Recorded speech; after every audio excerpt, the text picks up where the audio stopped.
কাউন্সিলরদের ভূমিকা কি হওয়া উচিত? আজ এ নিয়ে বৈঠকে কলকাতা পুরসভার পরিষদীয় দল।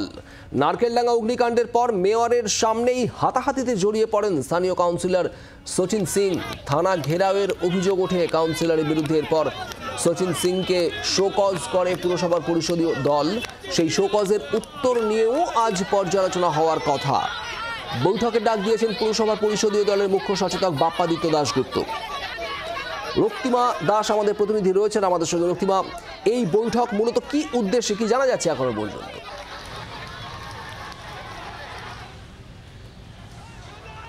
দেখো, সম্প্রতি দেখা গিয়েছিল যে নারকেলডাঙ্গা যখন অগ্নিকাণ্ডের ঘটনা যেখানে ঘটে সেখানে মেয়র গিয়েছিলেন এবং মেয়রের সামনেই কিন্তু রীতিমতো দেখা গিয়েছিল স্থানীয় কাউন্সিলর এবং স্থানীয় অন্যান্য যে সেখানকার লোকেরা রয়েছে তাদের সঙ্গে রীতিমতো হাতাহাতিতে জড়িয়ে পড়েছিলেন তিনি।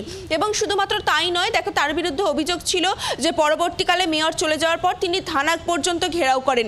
দেখো, দল কোথাও মনে করছে যে এই গোটা বিষয়টা বিব্রত করছে দলকে এবং সেই জায়গা থেকে একেবারে মেয়রের সামনে যখন একজন তৃণমূল কাউন্সিলর হাতাহাতিতে জড়িয়ে পড়ছে সেই জায়গা থেকে গোটা বিষয়টা দৃষ্টিকটু বলেই মনে করা হয়েছে। এবং দেখো, সেই কারণেই কিন্তু তাকে শোকজ করা হয়েছিল পরিষদীয় দলের তরফে কলকাতা পুরসভার। এবং সেখান থেকে যে সূত্র মারফত যেটা জানা যাচ্ছে, সচিন সিং তিনি ইতিমধ্যেই সেই শোকজের উত্তর দিয়েছেন, চিঠি পাঠিয়েছেন এবং সেই চিঠির পর্যালোচনা করা হবে আজকে। অর্থাৎ যে কাউন্সিলরদের কি ভূমিকা হওয়া উচিত, সেই দিন যে যে ঘটনাগুলি ঘটেছিল সেগুলি আদৌ ঘটা উচিত ছিল কিনা, একজনের কাউন্সিলরের ভূমিকা ঠিক কি হওয়া উচিত, তার কতটা দায়িত্বশীল থাকা উচিত, এই গোটা বিষয়টা নিয়ে আজকে আলোচনা হবে বলে যেটা সূত্র মারফত জানা যাচ্ছে।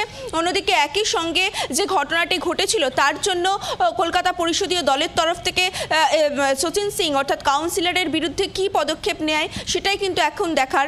একই সঙ্গে তোমাকে জানিয়ে রাখি, আজকে বাজেটের আগে নিয়ম মাফিক সর্বদলীয় বৈঠক রয়েছে, সেই বৈঠকেও এই প্রসঙ্গ উঠে আসবে বলে এমনটা জানা যাচ্ছে। কারণ গোটা বিষয়টা নিয়ে কলকাতা পুরসভার চেয়ারপারসন মালা রায় তিনিও যথেষ্ট বিব্রত বলেই কিন্তু সূত্র মারফত খবর। শুভদীপ এবং রক্তিমা, সেই কারণেই কি এই পরিষদীয় দলের বৈঠক, যাতে কাউন্সিলরদের শৃঙ্খলার পাঠ দেওয়া যায় আবারও নতুন করে? তার কারণ আমরা সম্প্রতি দেখেছি তৃণমূল কংগ্রেসের গুরুত্বপূর্ণ বৈঠকে এমনকি দলনেত্রী মমতা বন্দ্যোপাধ্যায়ের মুখে বারবারই শৃঙ্খলার কথাটা উঠে এসেছে।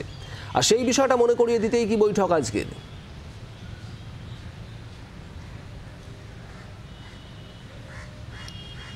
দেখো, একদমই তাই। কারণ একজন কাউন্সিলর তিনি সবসময় দায়িত্বশীল ভূমিকা নেবেন, এটাই কিন্তু মনে করা হয়ে থাকে। সেই জায়গা থেকে একেবারে মেয়র, কলকাতা মেয়র এবং পুরমন্ত্রী ফিরহাদ হাকিম, তার সামনে কাউন্সিলর একজন তিনি একেবারে প্রকাশ্যে রাস্তায় হাতাহাতিতে জড়িয়ে পড়ছেন এবং একজন কাউন্সিলর যিনি তৃণমূলেরই শাসক দলের কাউন্সিলর তিনি নিজেই আবার থানা ঘেরাওয়ে যাচ্ছেন।